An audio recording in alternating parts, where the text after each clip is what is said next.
mà đó là phát đấy. Đồ đó là này chị em mới nổ. Nó nổ của nó là một nổ. đồ chớn à. Cho tu băng thiệt cho cả nó. Mặt chạ sno.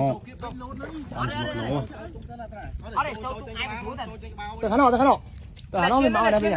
Ngoài là phát thôi. Tồn này. Bánh chả. Tùy bay. Mãi mặt một sno một mũi chặt khó. Nhảy cứ lỗi à. Người bòi. Mặt sno một mũi chặt. Anh bấy đấy. Phó bấy rồi, bỏ nhiều. Nè mà hai nó. Mình phải cho chơi cho cái nào. Chắc mà bay mặt men. Đó nó xuống này, đồ chớn. Bấy à. Một cái mỏ nhà. Mình phải 30 tiền.